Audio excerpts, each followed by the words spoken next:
과학기자와 함께 전 세계 도시 속에 숨겨진 과학 문화유산을 알아보는 코너입니다. 과학도시 최소라 기자와 함께하겠습니다. 어서 오세요. 안녕하세요. 네, 오늘은 어떤 도시로 떠나볼까요? 네, 오늘의 과학도시는 축구와 맥주 그리고 자동차로도 유명한 도시입니다. 독특한 연구 문화가 자리 잡고 있어서 국내외 많은 연구소들이 본보기로 삼고 있는 과학도시인데요. 준비된 영상 보시고 어디인지 한번 감 잡아보시겠습니다.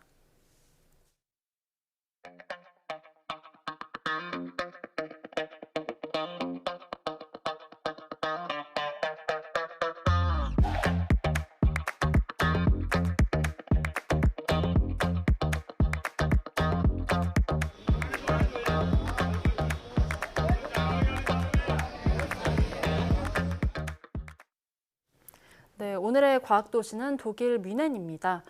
독일은 20세기 중반까지 세계 최고의 과학 강국이었지만요. 전쟁 이후에는 미국과 러시아보다 뒤처지게 됐는데요.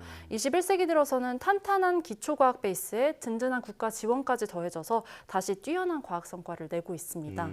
많은 나라가 독일만의 독특한 시스템을 벤치마킹할 정도로 성공적인 모델이라는 평가를 받고 있는데요. 이 독특한 시스템의 중심에 과학도시 뮌헨이 자리 잡고 있습니다. 네, 사실 독일이라고 하면 누구나 인정하는 기술 강국이잖아요. 여기는 어떤 시스템으로 이렇게 과학을 발전시킨 건가요? 네, 독일의 과학기술학계가 굉장히 독특한 연구 체제를 가지고 있거든요. 바로 대학이 연구를 독점하는 게 아니라 대규모 연구협회가 연구를 주도하는 체제입니다. 네. 독일의 주요 협회가 4곳이 있는데요. 막스 플랑크 협회, 그리고 헬름홀츠 협회, 라이프니츠 협회, 그리고 프라운호퍼 협회입니다.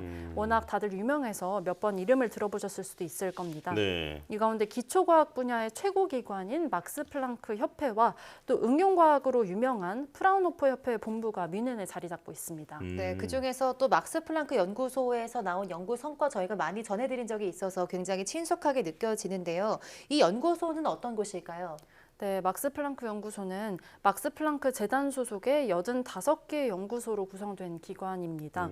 물리학과 화학, 의학 등은 물론이고요. 인문학 분야 연구소까지 포함이 돼 있는데요. 이 독일 곳곳과 또 미국 등 전 세계에까지 분포되어 있습니다. 네. 아시아 지부는 우리나라에 있는데요. 포항공대와 협정을 통해서 막스 플랑크 한국 포스텍 연구소가 포항에 들어섰습니다. 이 막스 플랑크 재단의 예산은 95% 이상이 연방 정부와 주정부가 지원을 하는데요. 이 지난해 예산은 20억 유로, 그러니까 우리 돈으로 거의 3조 원에 달하는 규모였습니다. 네. 이 예산 규모만큼이나 눈에 띄는 게 연구자 중심의 연구 시스템인데요. 이 막스 플랑크 연구소는 한 명의 저명한 과학자를 중심으로 연구소와 실험실을 운영해야 하고 또 정부는 지원을 하되 간섭하지 말아야 한다는 원칙으로 체제를 갖추고 있습니다. 연구를 직접 수행하는 과학기술자들이 연구의 방향과 목표에 대한 의사결정 권한을 가지게 되는 겁니다. 이런 체제 속에서는 정권이 바뀌더라도 연구자들이 불안정해지는 이런 위험이 줄게 되고요. 또 과학자들의 창의성을 지켜줄 수 있습니다. 네. 이 막스 플랑크 연구소는 뮌헨 대학 등과 같은 인근 학교와의 협력이 활발하다는 점도 눈에 띕니다. 이 막스 플랑크 연구소는 대학처럼 학위를 수여할 수 있는 권한이 없거든요. 그래서 막스 플랑크 연구소 소속 박사과정생들이 실질적인 연구는 연구소에서 하지만 이 학위는 인근 대학, 그러니까 뮌헨 대학과 같은 다른 대학에서 받게 되는 겁니다. 이 막스 플랑크 협회에서는 뮌헨에서 이 학생들이 생활을 유지할 수 있을 정도의 돈을 주고요. 또 학위 수여는 대학에서 받는 학연 협동 방식이라는 겁니다. 그렇군요. 막스 플랑크 연구소는 이름은 정말 많이 들어봤는데 어떤 곳인지 지금 자세히 설명을 해주셨는데요. 자, 그런데 이곳이 자유로운 연구 문화 말고도 차별 없는 연구 문화로도 유명하다면서요? 네, 그렇습니다. 이 막스 플랑크 협회가 원래 이름은 카이저 빌헬름 연구소였는데요. 1940년대에 독일의 물리학자 막스 플랑크에서 이름을 따와서 지금의 이름을 갖게 된 거거든요. 네. 그런데 이 막스 플랑크가 이 1918년에 양자의 개념을 발견하고 양자역학의 이 성립에 핵심적인 기여를 한 공로로 노벨 물리학상을 받은 과학자인데요. 그러면서 동시에 인종이나 유명세에 상관없이 능력만으로 인재를 기용하기로 유명한 사람입니다. 네. 이 과거 1930년대 독일의 나치 정권이 한창이던 시절에 막스 플랑크는 비밀리에 유대인 과학자들이 연구소에서 계속 일을 할 수 있도록 했습니다. 막스 플랑크에 관한 재미있는 우스갯소리도 있는데요. 이 막스 플랑크의 2가지 위대한 발견 중에 하나가 이 양자역학이고 그리고 나머지 다른 하나가 아인슈타인이라는 말이 있습니다. 음. 이 1905년에 아인슈타인이 무명의 특허청 공무원에 불과했던 시절에 논문을 3편 발표했거든요. 근데 당시 물리학 연보의 편집자였던 막스 플랑크가 아인슈타인의 진가를 알아봤고요. 이 논문에 대한 세미나까지 주최할 수 있도록 했습니다. 또 이후에 1908년에 아인슈타인이 교수 자리를 얻을 수 있도록 도움을 주기도 했습니다. 이 이후에는 이 유대인이었던 아인슈타인의 이론이 막스 플랑크 연구소에서 이 정권에도 불구하고 계속 이 강의에 포함될 수 있도록 하는 환경을 일궈줬다는 평가를 받습니다. 네. 이 때문에 당시 나치 정부는 이 막스 플랑크가 이 협회장을 연임하지 못하도록 압력을 가하기도 했다고 합니다. 이후에 아인슈타인의 상대성 이론과 막스 플랑크의 양자 이론이 결합해서 이 소우주와 대우주에 모두 적용 가능한 통일된 우주 이론이 탄생하기도 했습니다. 네, 그러니까 이 막스 플랑크의 후학 양성 정신이 이 플랑크 연구소에 깃들어 있다고 볼 수 있을 것 같은데요. 우리나라에서도 이 막스 플랑크 연구소를 모델로 한 연구기관이 또 있다고요? 네, 그렇습니다. 이 국내 출연연인 기초과학연구원 IBS가 독일 막스 플랑크 연구소를 모델로 2011년에 세워진 겁니다. 이 역사는 길지는 않지만 이 정부의 지원과 또 우수한 연구자들의 노력에 힘입어서 이 올해 네이처 인덱스에서 IBS가 세계 정부 연구소 18위로 빠르게 성장했습니다. IBS는 막스 플랑크 연구소와 마찬가지로 연구원들이 호흡이 짧은 개별 과제 지원에서 평가를 받을 필요가 없이 중장기적인 프로젝트에 몰두할 수 있도록 하고 있습니다. 네.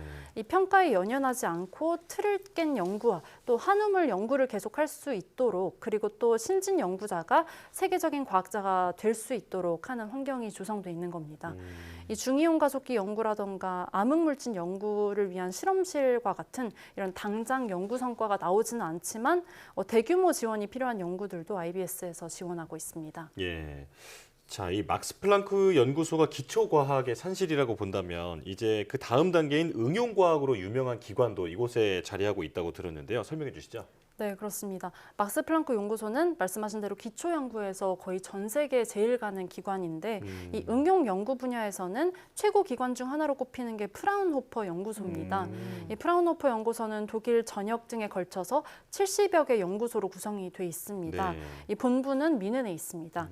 이 프라운호퍼 연구소의 경우는 연간 예산이 무려 3조 원이 넘는데요. 네. 이 예산의 단 30%만이 독일 정부와 주정부 지원입니다. 이 나머지는 민간 산업체라던가 특정 정부 기관과의 프로젝트 계약으로부터 수주를 하게 되는데요. 이 같은 예산 모델은 이 프라운호퍼 협회 자체뿐 아니라 협회에 소속된 개발 연구소에도 마찬가지로 적용이 됩니다. 그러니까 예산 대부분이 정부 예산이었던 이 막스 플랑크 연구소와는 굉장히 대조되는 부분입니다. 그렇네요.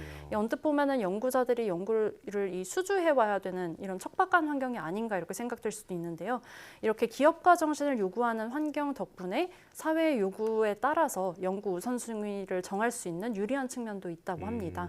이 시장의 요구에 맞는 응용 연구를 할 수밖에 없는 환경이 조성됐기 때문에 이 프라운호퍼 협회는 독일에서 가장 응용이 잘 되는 특허가 출원이 되고 있는 곳으로 성장을 했습니다.